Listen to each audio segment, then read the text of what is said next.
नहीं, हम लोगों ने कहा है कि बिहार में जो 13 जुलाई को भारतीय जनता पार्टी के कार्यकर्ताओं पे लाठीचार्ज हुआ, उसके खिलाफ हम लोग लगातार हस्ताक्षर अभियान चला रहे थे। और हम लोगों ने कहा कि पिछले 1 साल में बिहार के विकास की पुण्यतिथि हो गई, 1 साल में पुण्यतिथि हो गया, और दूसरा सुशासन की बरसी हो रही है। इसलिए हम चाहते हैं कि आप तुरंत संज्ञान ले और बिहार सरकार पर कार्रवाई करें। एम्स को लेकर सर विवाद है, तेजस्वी यादव कह रहे हैं प्रधानमंत्री झूठ बोल रहे हैं। अब देखिए, झूठ बोलने वाला जो मशीन है राष्ट्रीय जनता दल, उसको तो पता ही नहीं होगा। 2016 में आदरणीय प्रधानमंत्री जी ने 1264 करोड़ रुपया अलॉट कर दिया। बाद में 2020 में नीतीश कुमार जी ने जमीन देने की सहमति दिया, 220 एकड़ की सहमति दिया, उसमें से 89 एकड़ हैंडओवर कर दिया। 64 करोड़ रुपया का जमीन में मिट्टी भराई का काम हुआ, वो भी घोटाला हो गया, वो जमीन गायब हो गया। फिर दूसरा जमीन कहा अशोक पेपर मिल देंगे।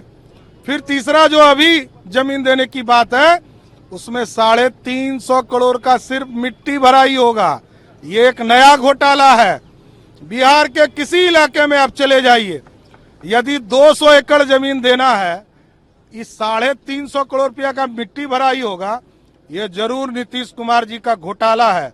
नीतीश कुमार जी को इसमें आर्थिक आमदनी होने का चांसेस लगता है। डरे हुए हैं क्या कि क्रेडिट प्रधानमंत्री को चला जाएगा बनने के बाद? अरे तो एम्स के सर्वे सर्वा तो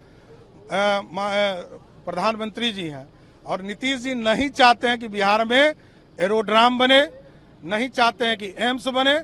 और अभी आपको बताना चाहते हैं, सिर्फ बिहार में 1700 वेलनेस सेंटर बनाने के लिए देश के प्रधानमंत्री जी ने पैसा दिया।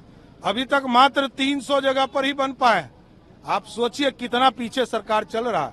मेडिकल कॉलेज बनाने के लिए लगभग 1000 करोड़ रुपया देने का काम किया प्रधानमंत्री जी ने, वो खर्चा ही नहीं कर पा रहे हैं। नीतीश कुमार जी अब अक्षम मुख्यमंत्री हो गए। देखिए, महामहिम राज्यपाल महोदय को हमने बताया है कि इनको लोकतंत्र में विश्वास नहीं है, लोकतंत्र को लाठी तंत्र में ये बदल रहे हैं। ये सरकार घमंडी और जुल्मी वंशवादी भ्रष्टाचारी सरकार है, और ये सरकार खुल करके जंगल राज को मुख्यमंत्री जनता राज करके गुंडा और माफिया के हवाले कर दिया है। गुंडा माफिया राज स्थापित करने के लिए पुलिस के गठजोड़ से पुलिस को कठपुतली बना करके अपने लूट की छूट की वातावरण बना रहा है, और जो इसके विरोध में बोलता है उसको केस करके जेल भेजने का, लाठी चला करके उसको आवाज दबाने का ये खेल खेला जा रहा है। इस बिहार को अराजकता से मुक्ति के लिए हम लोगों ने इनसे आग्रह किया। दरभंगा एम्स के विवाद को लेकर तेजस्वी कह रहे हैं कि प्रधानमंत्री झूठ बोल रहे हैं, वहाँ तो एम्स बना ही नहीं, केंद्र की ये नियत ही नहीं है कि वहाँ बने। अब तेजस्वी यादव जी कितना बड़ा हरिश्चंद्र हैं, ये पूरा बिहार जानता है।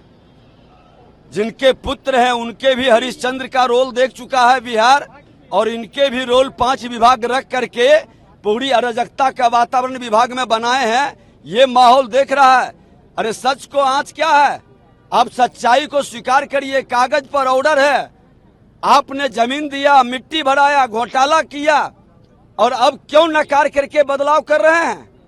यही तो वहाँ की जनता की भी मांग है। क्या नीतीश जी डर गए हैं कि एम्स को लेकर तो क्रेडिट मोदी जी को सत्ता के लिए, कुर्सी के लिए भयभीत है, और लाचार बेबस मुख्यमंत्री वो किसी भी हद तक गिर सकते हैं। जिन लोगों की जामात से घिर चुके हैं, सच बोलने की क्षमता उनमें अब नहीं है।